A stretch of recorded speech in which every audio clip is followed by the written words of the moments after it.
दोस्तों नमस्कार। मेरा नाम बी एस शेखावत है और मैं धार्मिक नगरी अजमेर से बोल रहा हूँ। दोस्तों मैं रोज़ टाइम्स ऑफ इंडिया अखबार का एक आर्टिकल आपके सामने लेके आता हूँ और हम लोग इंग्लिश अखबार का एक आर्टिकल रोज कंप्लीट डिस्कशन करते हैं।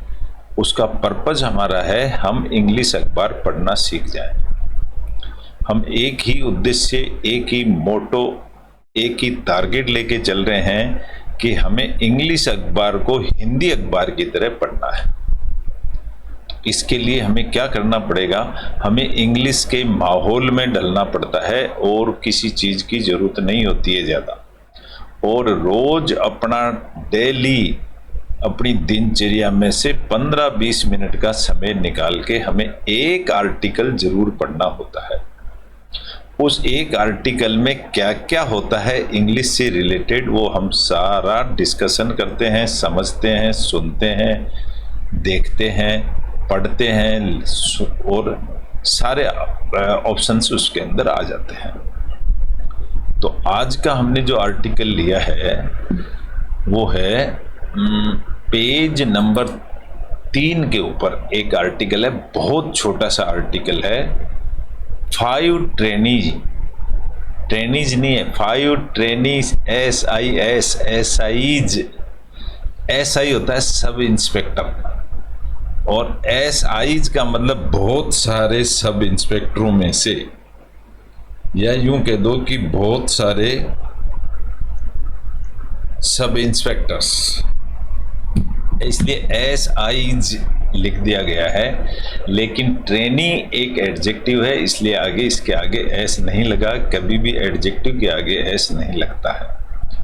तो 5 ट्रेनीज सब इंस्पेक्टर इंक्लूडिंग किन of x RPSC member. RPSC का फुल फॉर्म होता है राजस्थान पब्लिक सर्विस कमीशन। उसका एक सदस्य था, उसके रिश्तेदार भी उसके अंदर थे। मेंबर डिटेंड इसकी वर्ब है, डिटेंड यानी इनको रोक दिया गया है, इनको पकड़ लिया गया है या इनको कस्टडी में ले लिया गया है, इसका मतलब होता है डिटेंड। तो आज हम ये टॉपिक पढ़ेंगे जो सब इंस्पेक्टर के लिए राजस्थान में सिलेक्ट हो गए थे, लेकिन उनको किसी कारण से रोक दिया गया है। और वो कौन है लड़के जिनको रोका है, वो हैं RPSC मेंबर के किन यानी रिश्तेदार, उसके रिश्तेदार हैं। बहुत छोटा सा टॉपिक है। अगर हम इसको पढ़ेंगे और इंग्लिश टू हिंदी हम ट्रांसलेट करेंगे, इसके साथ साथ ही हम ग्रामर की कुछ ट्रिक्स और टिप्स को पढ़ेंगे, सेंटेंस स्ट्रक्चरिंग को पढ़ेंगे, सेंटेंस कैसे बनता है, कैसे बोला जाता है, कैसे लिखा जाता है, उसकी हम स्टडी करेंगे। चलिए शुरुआत करते हैं। मैंने इसको यहाँ से कॉपी करके माइक्रोसॉफ्ट वर्ड में पेस्ट कर दिया है समझने के लिए। तो आज के टॉपिक का हेडेक है 5 ट्रेनी SIs। यहाँ पर 5 ट्रेनी SIs एक नाउन फ्रेज है, ये गिनती बता रहा है 5 ट्रेनीज की। और वो ट्रेनी कौन से, SI के training, sub inspector trainees you can say. तो एक गिनती बता रहा है, ट्रेनीज की गिनती बता रहा है, इसलिए एक ये नाउन फ्रेज है, इसके अंदर कोई वर्ब नहीं है, इसलिए इसको फ्रेज कहते हैं। ये नाउन फ्रेज है, इस सेंटेंस में आया है। कोमा लगा करके ये इंट्रोडक्टरी भी है। इसके बाद में ये बता रहा है इंक्लूडिंग किन यानी रिश्तेदार को शामिल करते हुए। अब ये ट्रेनीज के साथ ही इंक्लूडिंग किन है। इंक्लूडिंग किन का मतलब ये हो गया, इंक्लूडिंग किन, ये जो ट्रेनी SIs हैं इनके अंदर शामिल है इंक्लूडिंग किन, किन यानी रिश्तेदार ऑफ एक्स RPSC मेंबर। एक एक्स RPSC का एक मेंबर है, उसके रिश्तेदार भी उसमें शामिल हैं। इसका मतलब ये हमारे इस ट्रेनीज SI के अंदर ही शामिल है। तो ये जो फ्रेज है, ये इंक्लूडिंग किन ऑफ एक्स RPS मेंबर, ये एक छोटा सा पार्ट है, एक छोटा सा फ्रेज है, लेकिन ये फ्रेज हमारे ट्रेनी को ही मॉडिफाई करता है इसलिए भी इसको भी हम नाउन फ्रेज ही कहेंगे, ये इससे रिलेटेड ही है। और trainee 5 trainee SIS, 5 trainee SIs, तो जो ये 5 ट्रेनी एसआई हैं सब इंस्पेक्टर्स, ये इसका सब्जेक्ट हो गया और डिटेंड इसकी वर्ब हो गई। तो इसको डिटेंड को हम कहेंगे ये एक वर्ब है। डिटेंड का मतलब उनको पकड़ लिया गया है, उनको रोक लिया गया है या उनसे पूछताछ की जा रही है, ऐसा पाबंद कर दिया गया है उनको। डिटेंड का मतलब ये होता है। तो यहाँ पर सब्जेक्ट ट्रेनी एसआईज हो गया और डिटेंड इसकी वर्ब हो गई। इस तरह से एक ये सेंटेंस बन गया, यही हेडिंग लाइन है और इसको हम आगे पढ़ते हैं। तो ये समझ में आ गया। अब ये टाइम्स न्यूज नेटवर्क, इसको TNN भी बोलते हैं। तो TNN की ये रिपोर्ट है, टाइम्स ऑफ इंडिया की, जयपुर की कहानी है, इसलिए कॉलन लग गया यहाँ पर। कॉलन के आगे इसके जयपुर का आगे को डिस्क्राइब किया गया है। तो ये इसका ये पैराग्राफ है। चलिए हम शुरू करते हैं। जयपुर की कहानी। कहानी क्या है? राजस्थान पुलिस से एस, पुलिस के साथ अपोस्ट्रोफी लग के एस लगा है, यानी पुलिस की, राजस्थान पुलिस की स्पेशल ऑपरेशन ग्रुप, जिसको SOG शॉर्ट फॉर्म में कहते हैं। अब ये नाउन हो गया। ऑन सैटरडे के दिन, कब की बात है ये? On Saturday. ये ऑन सैटरडे अगर हम देखेंगे तो दोस्तों ये ऑन इसकी प्रीपोजिशन है, सैटरडे एक नाउन है, तो इसको हम प्रीपोजिशनल फ्रेज कहते हैं। ये इस सब्जेक्ट के साथ लगा हुआ है, ऑन सैटरडे। डिटेंड फिर इसकी वर्ब आ गई, राजस्थान पुलिस। SOG तो सब्जेक्ट हो गया और डिटेंड इसकी वर्ब हो गई। डिटेंड सेकंड फॉर्म है डिटेन की, इसलिए ईडी लगा हुआ है। इनको रोक दिया। 8 लिस्ट 5 ट्रेनी सब इंस्पेक्टर्स, यहां सब इंस्पेक्टर्स पूरा नाम लेकर रोक दिया। कम से कम भी 5 ट्रेनीज को from the Rajasthan police academy, जिसका फुल शॉर्ट फॉर्म है RPA, इनको रोक दिया गया। टू क्वेश्चन, वो ही मीनिंग होता है जो क्वेश्चन होता है, सेम चीज है। क्वेश्चन भी वही होता है जो क्वेश्चन होता है। टू क्वेश्चन देम, उनसे क्वेश्चन करने के लिए। इन दी 2021 सब inspectors recruitment exam paper leak case. अब यहाँ इन एक प्रीपोजिशन है और उसके बाद में एक नाउन आ गया और इसको हम कहेंगे noun phrase. The sub inspectors recruitment exam paper leak case. इस केस में, इस केस में, तो इतना बड़ा ये सब्जेक्ट फ्रेज है, इसको हम नाउन फ्रेज कहते हैं। तो इस तरह से यहाँ से लेकर, वैसे तो जयपुर से ही होता है, यहाँ से लेकर ये एक सेंटेंस है, इसमें फुल स्टॉप और कहीं नहीं आता है, यही फुल स्टॉप है। अगर हम देखा जाए तो इस पूरे सेंटेंस की सिर्फ एक ही वर्ब है, डिटेंड, और ये वर्ब की सेकंड फॉर्म है। इसका मतलब ये सिंपल पास्ट टेंस में है, उसको डिटेन कर दिया गया। ठीक है, नेक्स्ट पैराग्राफ लेते हैं हम। RPA सोर्सेज उसको कहते हैं जहां से इंफॉर्मेशन मिलती है। RPA सोर्सेज सेड, यहां पर RPA सोर्सेज एक सब्जेक्ट हो गया, सोर्सेज ही सब्जेक्ट हो गया। सेड यानी उन्होंने कहा, ये वर्ब हो गया। अब क्या कहा वो आगे बता दिया गया है। जैसे मैंने आपको बताया कि एक सेंटेंस के अंदर 3 मेन आइटम्स होते हैं, सब्जेक्ट, वर्ब एंड ऑब्जेक्ट। तो यहाँ सब्जेक्ट हो गया, ये वर्ब हो गई। अब जो बचा हुआ है ये ऑब्जेक्ट का पार्ट है। इसके अंदर फ्रेज भी हो सकता है, इसके अंदर क्लॉज भी हो सकता है, इसके अंदर एडजंक्ट भी हो सकता है, और किसी भी फॉर्म में ये सूचना दी जा सकती है। ये एडजेक्ट ऑब्जेक्ट की फॉर्म है। तो ऑब्जेक्ट क्या है? द सोर्सेज सेड, सोर्सेज ने कहा है। अब क्या कहा है, क्या का जवाब है? The son and daughter of a former RPSC member, RPSC member के बेटा और बेटी वर एमोंग दोज डिटेंट, उन दोनों को भी उन सब के साथ में रोका गया है। तो यहां पर देखेंगे तो आरपीएस सोर्सेज सेड, उन्होंने कहा the son and daughter of former RPSC member. यहां ये सब्जेक्ट पूरा हो गया। इनको इसके लिए ये सन एंड डॉटर इसके ऑब्जेक्ट हो गए फॉर्मर आरपीएससी मेंबर के। लेकिन आगे इसमें सेंटेंस जोड़ दिया were among those detained.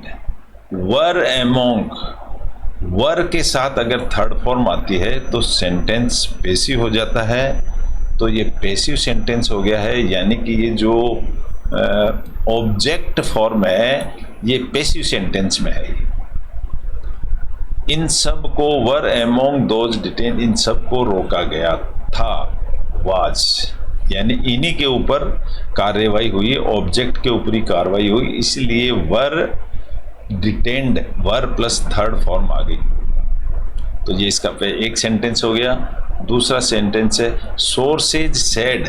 Sources वही है जहां से सूचना मिलती है, वो कहते हैं, तो सेड इसकी वर्ब होगी। सोर्सेज ने कहा है an SOG team visited the RPA campus, कि एसओजी क्या कहा है, उन्होंने कहा है कि एसओजी टीम ने उनको विजिटेड किया है, विजिट कर दिया आरपीएससी कैंप को, जगह को। तो ये तो subject plus verb plus object हो गया। अब ऑब्जेक्ट के आगे एक प्रीपोजिशनल फ्रेज आ गया ऑन सैटरडे के दिन एंड। अब and is A conjunction, conjunction लग के दूसरा डिटेल आएगी on and detained 3 male and 2 female trainee सब इंस्पेक्टर्स।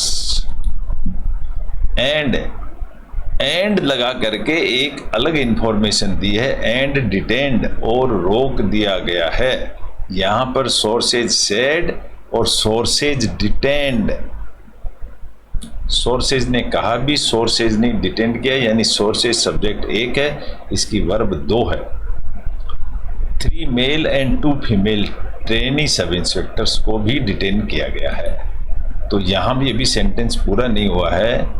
अब जो डिटेन किया वो हु जो were taken to SOG headquarters, who were taken. अब ये हु यानी कौन है, वो ऑब्जेक्ट के ही पार्ट है, तो इनको भी हम नाउन फ्रेज कहेंगे और इसको कह देंगे हम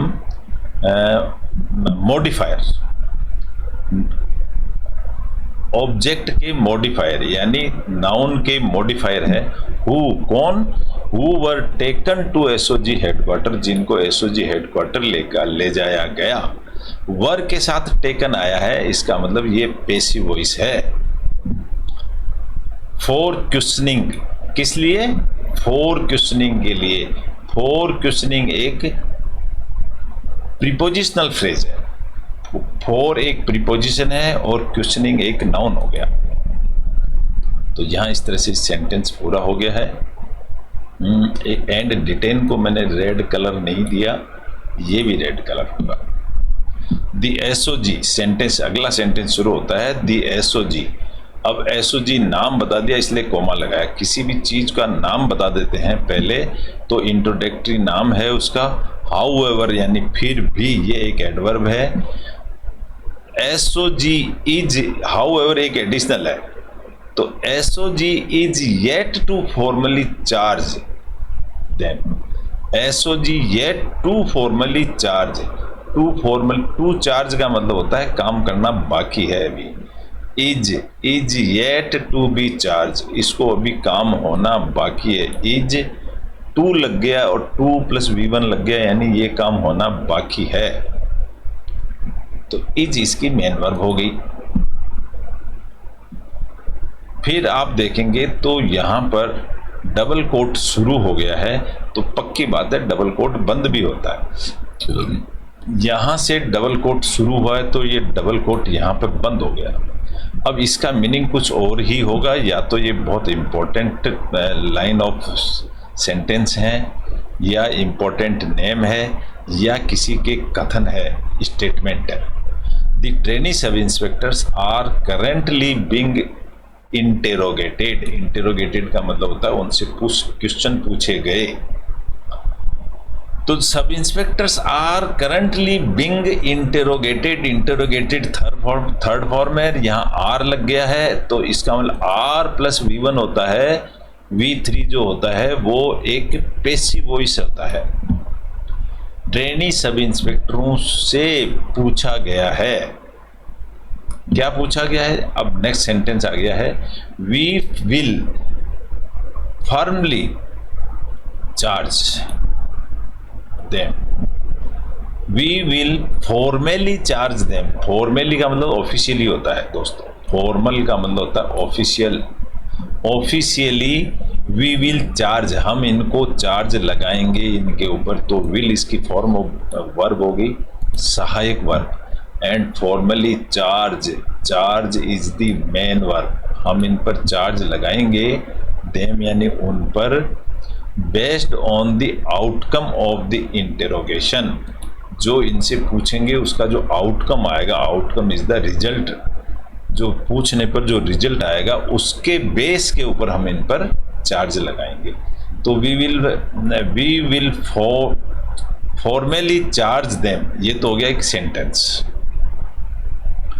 charge them based on the outcome of the interrogation, वो किस चीज के ऊपर आधारित होगा? इंटेरोगेशन में जो इंफॉर्मेशन मिलेगी उसके बेस पर चार्ज लगाया गया, तो ये चार्ज को मॉडिफाई कर रहा है, तो ये एक मॉडिफायर है, तो ये एक नाउन फ्रेम है। ये अगर इसको देखेंगे तो एक नाउन फ्रेम है। इस तरह से यहाँ इस कोटेशन का मीनिंग पूरा हो जाता है। सेड एन एसओजी ऑफिसर, एक एसओजी ऑफिसर ने ऐसा कहा।